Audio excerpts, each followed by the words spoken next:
ছাত্র পরিষদের প্রতিষ্ঠা দিবস উপলক্ষে মুখ্যমন্ত্রী মমতা বন্দ্যোপাধ্যায় কেন্দ্রকে নিশানা করলেন।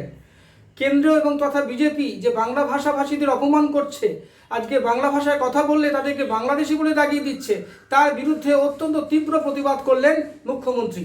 তার বক্তব্য যে যখন জনগণ গাও, যখন জাতীয় সঙ্গীত গাও, সেটা কে লিখেছেন? সে তো বাংলার মানুষ রবীন্দ্রনাথ ঠাকুর তথা বিশ্বকবি লিখেছেন।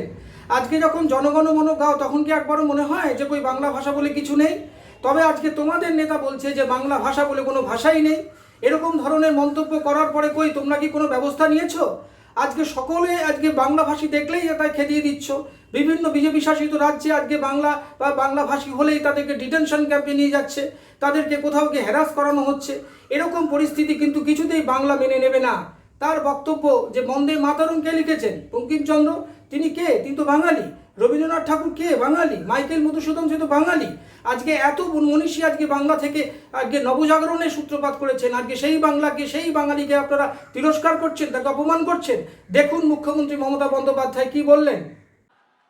বাংলার লোক, ন্যাশনাল সং আর জনগণ মন অধিনায়ক জয় হে কার স্লোগান, কার গান? জাতীয় সঙ্গীত, বিশ্বকবি, বিশ্ববরেণ্য কবি রবীন্দ্রনাথ ঠাকুর।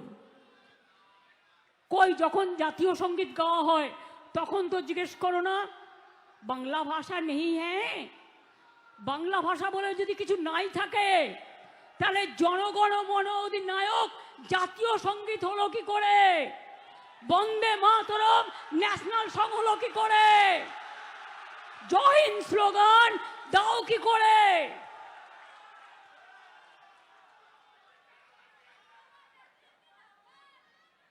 বাংলার মাটির জ্ঞান এবং গুণ, বাংলার মাটির বিদ্যা এবং বুদ্ধি জেনে রাখো, যতই চক্রান্ত করো কোনো লাভ হবে না। সারা ভারতবর্ষ থেকে 500টা টিম নিয়ে এসছে বিজেপি, বাড়ি বাড়ি সার্ভে করছে কার কার নাম বাদ দেওয়া যায়। সবাই যার নিজের নিজের এলাকায় লক্ষ্য রাখবেন, কেউ সার্ভে করতে আসলে কখনো নিজের ডিটেলস বলবেন না। আপনার ডিটেলস নিয়ে গিয়ে আপনার নাম কেটে বাদ দিয়ে দেবে, এটা মাথায় রাখবেন। নিজে ভোটার কেন্দ্রে গিয়ে দেখবেন নিজের নামটা আছে কিনা। আধার কার্ডটা করে রাখুন, আধার কার্ডটা কম্পালসারি করে দেওয়া হয়েছে।